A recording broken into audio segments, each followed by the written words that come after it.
A patient was referred to me for endodontic treatment of tooth number 15. So according to the patient, 2 days ago, tooth was hurting. She went and saw her dentist, and her dentist recommended the root canal. The crown is about 16 months, 15, 16 months old, porcelain crown here. So 2 days ago, when the tooth was hurting to everything, hot, cold, biting, and spontaneous pain, the dentist said that he could do the root canal, and he tried to do the root canal. But take a look what happened here. So there is a perforation here. Let me show you another angulation, and you can see. So tooth number 15 is upper left second molar, and you can see that big perforation right out of the tooth right there. You can see. All right. So the good thing is that the dentist didn't hide anything, admitted that there was a perforation, and referred the patient to us. And today, when there's a perforation, time is of quite an importance. So time is very important. How much time has passed after the perforation? The longer the perforation remains, the poorer the prognosis for the tooth becomes. So 2 days, we got her in right away, basically, and we did a consult and treat. So I went over everything with the patient again, told her how guarded the prognosis was already. The patient said she wanted to try to save the tooth. Patient's younger. She wanted to try to save the tooth. There was tenderness to percussion. Palpation was slightly tender. And right here, the probing was about 5.5, 6 millimeters right there in the distal palatal part of the tooth. 6 millimeter pocket with bleeding on probing.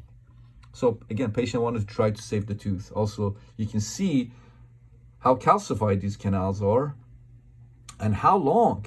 These canals were 24 millimeters long, and the tooth was also, number 15, was buccally tilted. Buccally tilted. Very difficult to access. So that's, I think, what happened to this dentist. Try to go through a porcelain crown that, as I said, a crown kind of changes the anatomy of the tooth. So things aren't where you think they are. The pulp chamber isn't where you think it is. So it requires quite the expertise and experience and knowledge to go through a crown. I don't want to blow my own horn, but I make it look easy. So it's not if you don't know what you're doing. And you can see this is the outcome. So patient wanted to try to save the tooth, and that's what we did today. Went through the endo access that was restored with temp fill, removed the cotton pellets, and once I removed the cotton pellets, oh my goodness, there was a huge perforation here.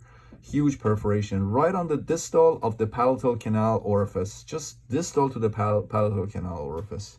So take a look here. We were able to, as I said, the working lengths were 24 millimeters. And here it is.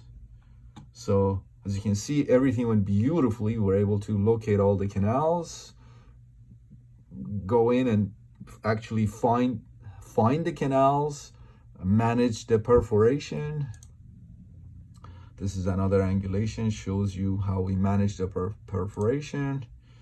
Another angulation again, shows you how we manage the perforation. Here it is again. So root canal was done properly, as you can see here, 24 millimeter long canals, and we went ahead and repaired the perforation with MTA. So there's MTA here. This is all MTA here. So this tooth has an overall guarded prognosis, but I'm optimistic that it'll give this patient, some functionality for many years to come. We temporized the tooth and referred the patient back to her dentist for the permanent restoration. And that was the story of tooth number 15 today.